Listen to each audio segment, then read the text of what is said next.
In the last 30 days, I made $174,000 from trading GME. And in this video, we're going to discuss those trades. We're going to discuss what I have on right now, and more importantly, what I expect out of GME for this week and maybe next week. So let's dive right into it. I'm actually going to show you guys my statements from Interactive Brokers.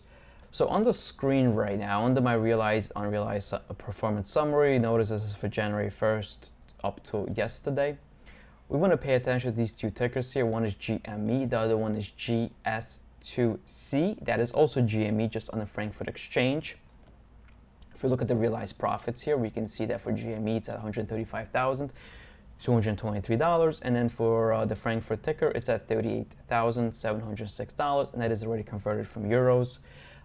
There's nothing unrealized currently for either ticker. So yes, all my GameStop positions are closed, but I do have some options on. We're going to discuss those in a second. If you add those two numbers together, they're essentially, it's like a $80 short of $174,000. So great gains, right? What were the transactions that actually got us there, right? Let's take a look at that. So here we have the GME transactions, right? You can kind of see where things began. May 9th is when I first got into GME this year. I bought 1,000 shares. I got out of them. About a week later here at what was it, 62.70, 62.44. You can see me going long again, getting out of them, and I started going short. I started playing both sides, going long and going short, many times over. I'm just leaving them on the screen if you just want to like pause it and take a look at it and confirm the numbers. Let's now take a look at the German ticker. So for the German ticker, it's a bit more self-explanatory here. You can see me going long.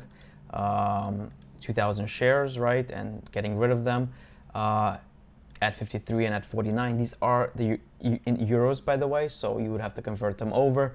I got in at about 35.50 US price, US dollar, I mean, and I got out at about an average of like $54 US. I think that's what it averaged out to for these shares in total.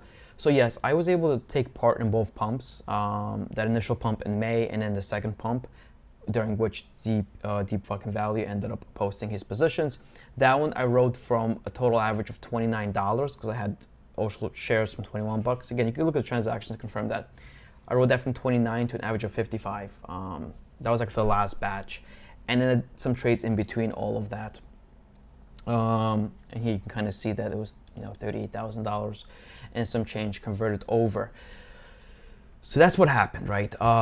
I mean, it's been crazy, obviously, as we all know. If we bring up GME right now as I speak, it's trading up on the day, a couple percentages. What is it up? Just about under 4% for the day.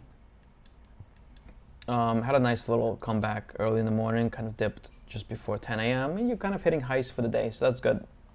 That's good for you bulls out there. But let's take a look at my option positions. So I have my option positions on Interactive Brokers. I put on an option position yesterday, which was this bear spread. I ended up basically selling a close put, ended up buying a further out put.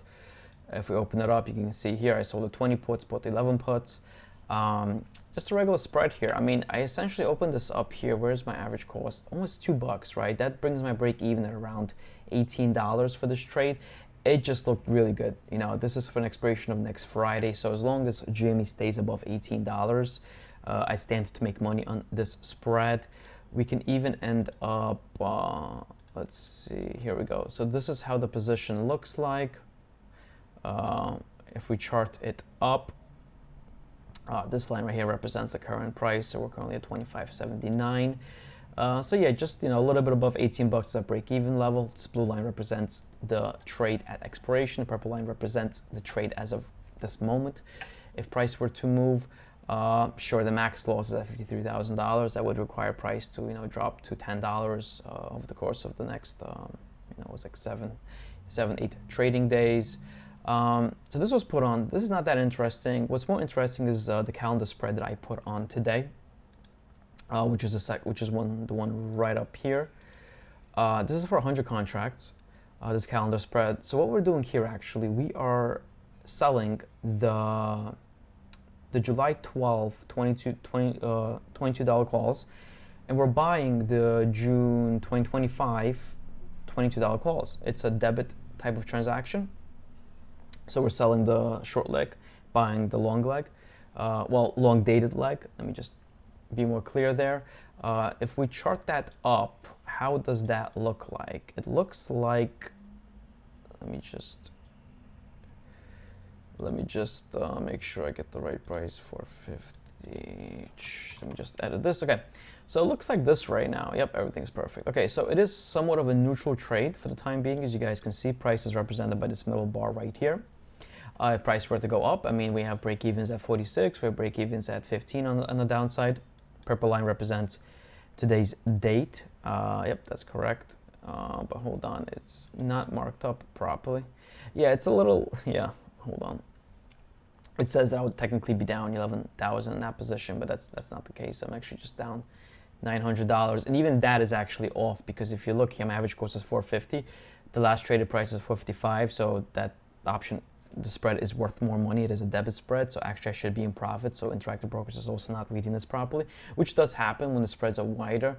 Something's kind of happening here with the way the data is being displayed here, but that's besides the point. So let's ignore the purple line for now. What matters to us is the blue line and expiration, and it's a relatively neutral trade. It's nice. The reason why this trade works so well is due to how expensive these short-dated options are. If we were to just look individually and just see how expensive they are, let's go to, so what did I say here? I have, I sold the July 12s, which is these, right? And then I bought the June 20, okay.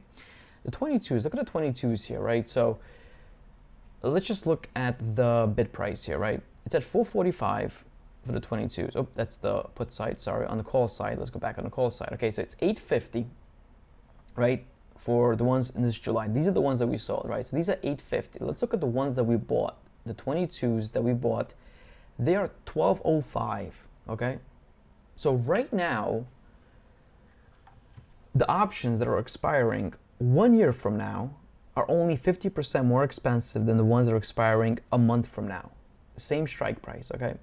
That is how expensive these short-dated options are, okay? That's not how it's supposed to be, okay? Normally speaking, when you're buying an option that's that far out, you pay a lot for that extra time. In this case, you do not, only because these options that are short-dated are getting bid up like crazy, and the implied volatility, as we can see over here, is extremely high at 246%. They've been even higher earlier last week, but still, 246 implied volatility is massive, and we're buying from the chain where it's 115% implied volatility. Just to kind of compare how ridiculous that is, if we look at something like Apple, I actually even set this up already for us. We took a call option here from 200, right, that expires next month, right, from here, it's 850, and then we took one that expires a year from now, right, the 200, and look at the difference here. This is over 3 times more expensive. So it's over 3 times more expensive to buy an option a year out as opposed to a month out for Apple. But for GME, that's not the case. That's not the case. I mean, if we look at the actual live transaction here, so if we look at my average price here, the one that was a month away was 677, and the one that we bought was 1128. That's still over 50%. Over 50% of its value. That's insane, and that just goes to show you how expensive these options that are short dated are, and that is why we can create something that looks so attractive chart-wise. Now, this is, well, first of all, let me just do this real quick. This is actually how the chart looks like in actuality. Now, I realized why the P&Ls were off. That's because I was messing around with the volatility for every single leg. This is actually how the chart looks like right now, okay? And even then, now it's off the other way because I can see that I see GME is actually rallying as we speak. Yep, there's GME making a move here up to 26 bucks. So we're definitely not up $4,000 in this position here. So that is also a mistake. It goes both ways. But the blue line, we're going to focus on the blue line, not the purple line right now, because the software is definitely struggling here. We can see how the P&L now is dropping around. So volatility is going to drop. Okay, volatility tends to oscillate, right? Go up, go down. Now it can stay low for very long periods of time, but typically high volatility does not stay around for that long of a time, right? So what does that mean? That means we expect volatility to be sucked out of both legs, right? Not the leg that we sold and the leg that we bought. So the leg that we bought, it does expire, it does have a lot of theta burn, obviously, right? I'm more concerned about the volatility, the value that's being sucked out of our long leg, the amount of volatility that would be taken out of that one, right? So we can see is 122% implied volatility out of it.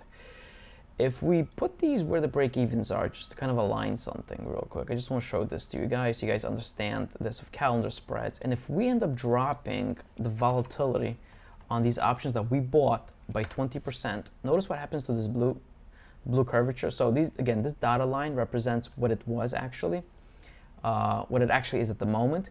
But notice that once we cut down on the volatility on those legs, those options get much cheaper. All of a sudden the break-evens come in, right? So it's a little shorter. We have to expect this to happen because it will happen. There's no way that over the course of the next 30 days, the volatility for GME will stay at the levels that they currently are. They will likely drop. So we have to prepare ourselves to the fact that the break-evens are going to be a little closer, and our max profit, or we expect to make, will also be closer, okay? What I can also show you guys, I can show you guys what the implied volatilities were before this whole eruption happened of GME. Let's look at the screenshot I have in front of us. I already set this up for us. This is back when GME was at $15, just at the very beginning of May. So we did have a big move from $10 to $15 relatively quickly. So that's a good example though, because at least that spiked volatility up to a point. And we can see that the June legs were actually going for about 110% implied volatility, okay? Yesterday, these same June legs were going for about 122% implied volatility, right? So it did go up. Volatility did go up in the back leg.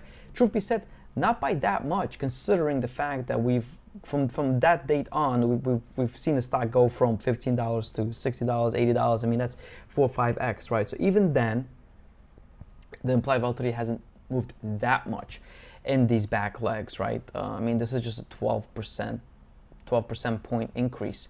It's not that much. If we look a little bit to the left here, a little closer to expiration here, we can kind of see that was a bit of a larger increase. And obviously the really short dated legs, that's where you expect to see a lot more of a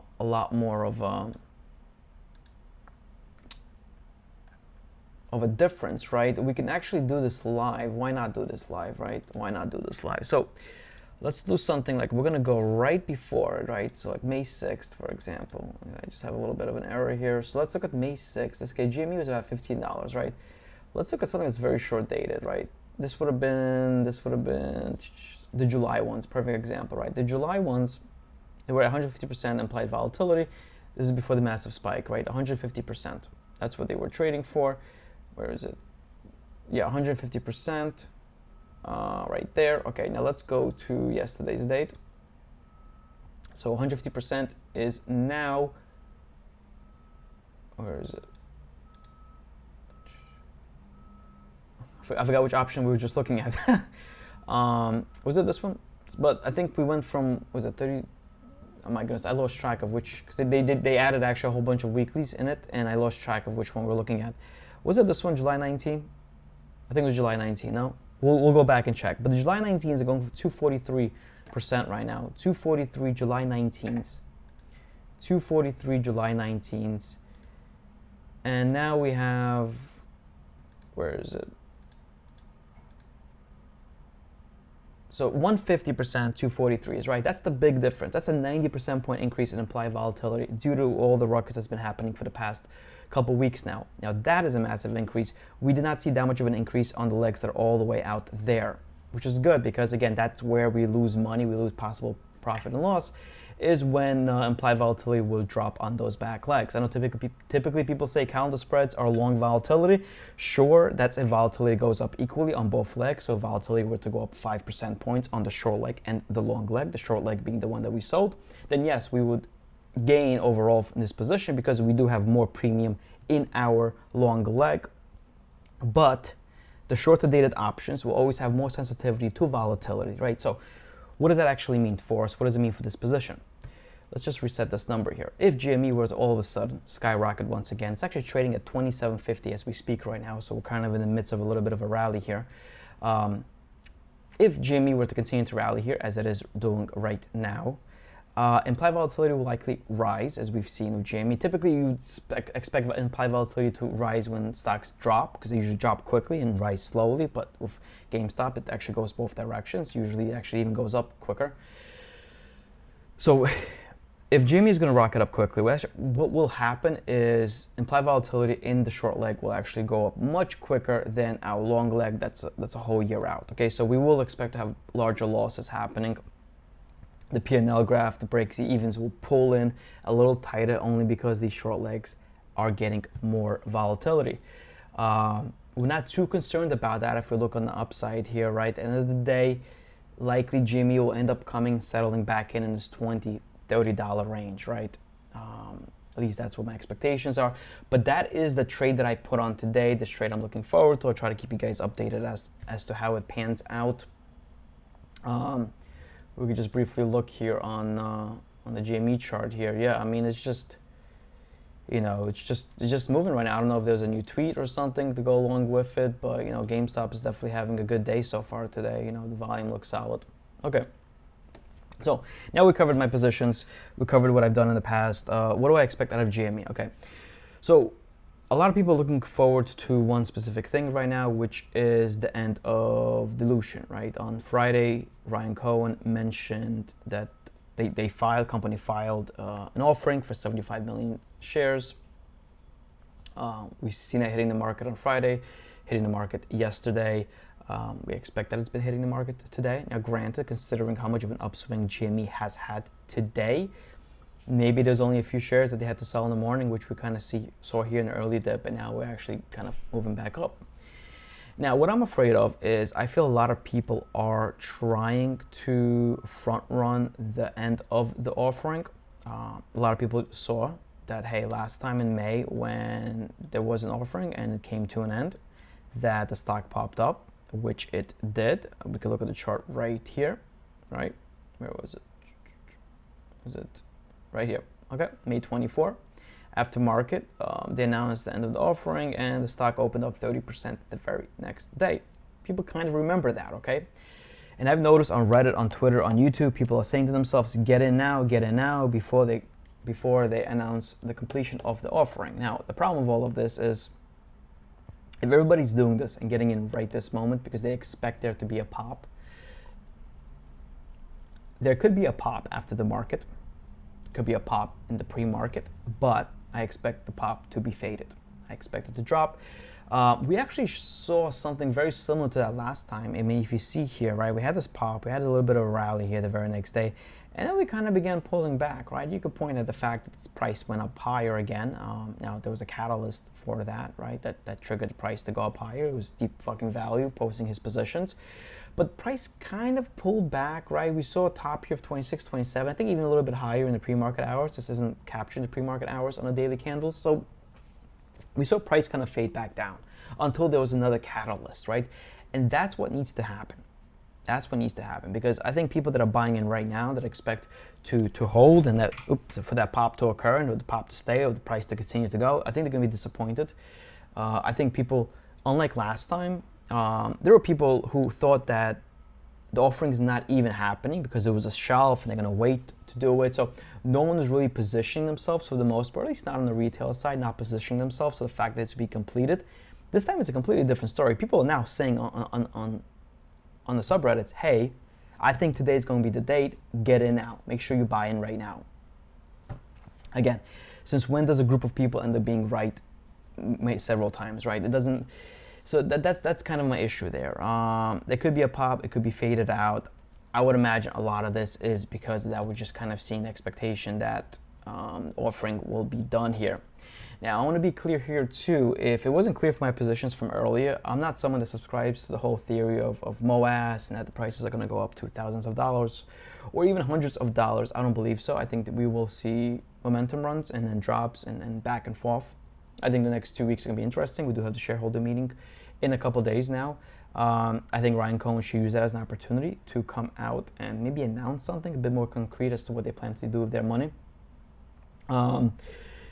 I'm personally not that concerned. Well, I don't want to say concerned, but I don't believe RoaringKitty exercising his clause matter that much. It might matter in the sense there might be a pump if he announces that he does that, but I know people kind of like to say that, well, where are they going to get these shares from? Well, in my opinion, the market makers already have those shares. If you remember, the week of when dilution was happening, we saw random pumps at the very end of the day that were occurring. And people were pointing this out on social media, these pumps. Okay? And people were showing, hey, listen, the moment these calls were bought right here, for the next 15, 20 minutes, GME was rocketing up. And it did this several days in a row. Now, why do you think GME was rocketing right after those calls were purchased? That's because those market makers were going and they were hedging those positions. It's a situation where you can't have your cake and eat it too, where we're aware, people even said it, hey, listen, these shares were bought by market makers because these calls were bought, and now all of a sudden we're saying no one has these shares, so if RoaringKitty exercises them, all of a sudden all hell is going to break loose. That's not the case. Market makers already have these shares. At the end of the day, market makers, they're not in the business of speculating on an asset, okay? They do not care whether or not GameStop goes up or down. They make money on the spread, right? Their job is to fill that option, whether it's a call or put, a buy or sell, fill that option, hedge it out, they make money on the spread. It's as simple as that. If anything, market makers prefer GameStop to actually rally and do big things because it brings in volume, and volume brings transactions, and they make money on every single transaction. So I don't believe that's really going to do much for the market. I think, if anything, that would be a massive buy the rumor, sell the news type of event if he announces all of a sudden that he's exercising them. And people are like, wow, okay, he's exercising them. Let's hold these options over the weekend. On Monday, it's going to be fireworks. That's not going to be the case. I hate to be the bearer of bad news there. That's just not going to be the case. Those options, those shares were likely bought. They would be handed to him if they wanted to. He obviously has an issue still where how can he finance those shares? If the options go up enough, he can sell a small portion of them and exercise the rest. I get that, which I wouldn't mind him doing. Do I plan to position myself with shares anytime soon here? I'll have to give it some thought here. I think that the price action is really interesting that's happening today here, up at 10%. Seems to be very minimal pressure happening for any sort of dilution. So it might have really been the case that they finished dilution this morning and now people are kind of just having a euphoric run here. I do want to mention today that we do have CPI numbers coming out tomorrow. The markets were quite red earlier today, but I see them bouncing back. But I did see a bunch of names that are typically have a relatively high short interest. Even a name like I know the GME holders hate this, but even a stock like AMC, it's up 13% today, right? A lot of names that have a relatively high short interest, anything above 10%, is rallying up today. And I think that's because a lot of institutions are kind of like lessening their longs today and also covering their shorts today, reducing any risk going to CPI tomorrow. So I wonder if that maybe has something to do with it while we're kind of seeing GME rise here. Maybe that along with the fact that dilution is coming to an end. Not entirely sure. I'll give it some thought. What I might do is right before the market closes for GME, I might pick up a bunch of shares, hold them. We can actually see here, what I'm going to do here is the last thing I'm going to hold you guys for. I'm going to bring up an Excel here. I'm going to bring this over for us to look at. Just give me a second. I'll take a sip of water. So this was the previous dilution, right? May 17th to May 24. We were told about the dilution before the market. We were told that about the completion after the market. Offering was for 45 million shares. Total volume was 316 million over the course of those days. It took about 14% of all the volume for us to complete this offering. This is us right now. I just plugged in this number a little earlier.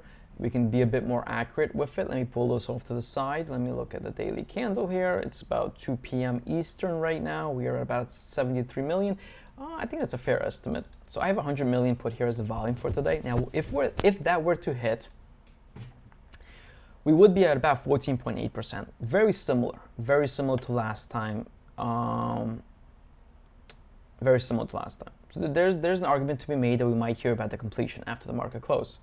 Now, as I pointed out, I'm going to bring this back over again. A couple things I want to point out. They've mentioned dilution being done. So I have 4 different setups here. This is dilution in May, dilution in 2021, and dilution in 2021 again in April. I don't have this filled out because I just didn't need it anymore. Notice how dilution was announced before and back in 2021, then we did an after last month, right? They might mention that it's done again before market. So meaning tomorrow, right? June 12th. If you were to play this pump after the dilution, you would want to get in right before market close. You want to hold it overnight. If they do announce that the dilution is, the offering is complete, you'd expect it to happen either after market close or tomorrow between 6 a.m. to 6:30 a.m. If you got in right at market close and you hold your GME and you see that it gets to 7 a.m. or so, 7:30 a.m., you probably want to dump your shares at that point if you're specifically playing on this catalyst.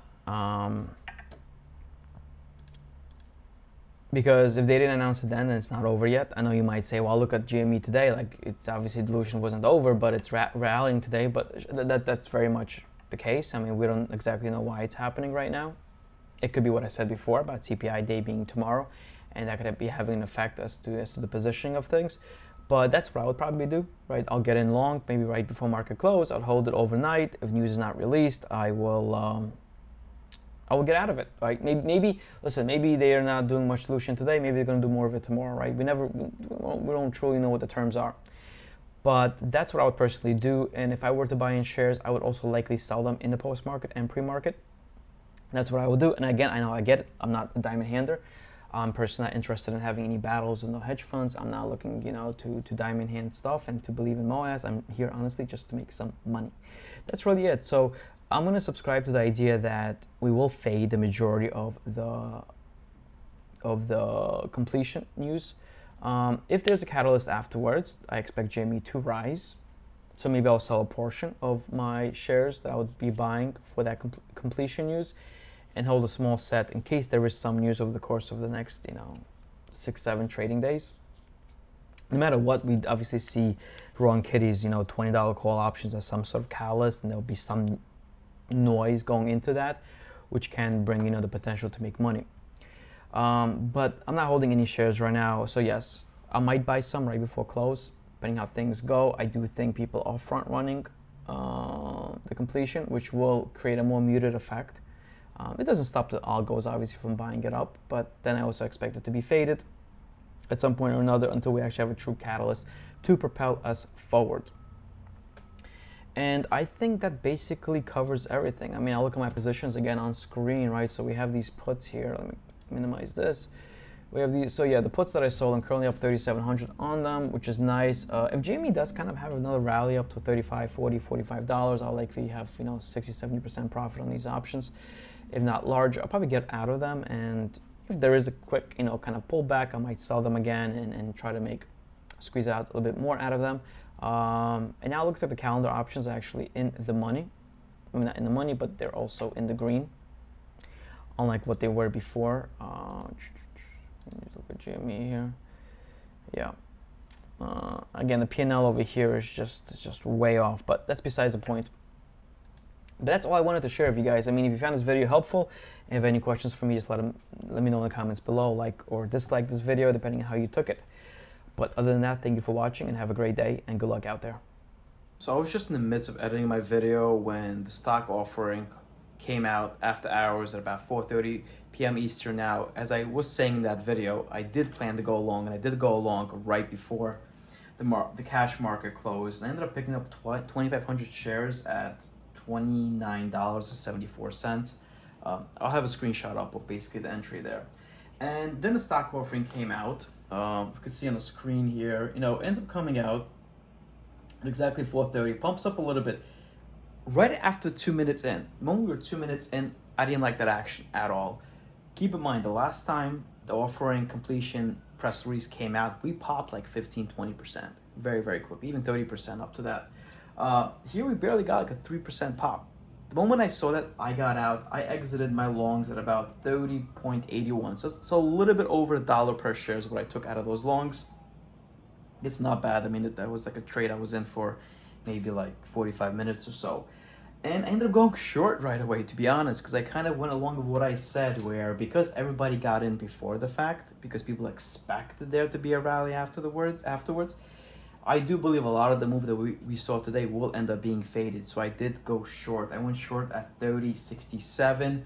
If we look at the charts right now, GME is currently at 30.27. So I am slightly in the money right now. Well, the shorts are positive in the green for me at the moment. And there isn't much of a pump, to be honest. I mean, the market closed up here in the market closed basically over just about over 30 bucks. I mean, it's basically flat. It's sitting flat. We might see price hold up overnight, but I kind of expect a lot of today's move being faded. And I guess I'm short going to tomorrow. See you guys later.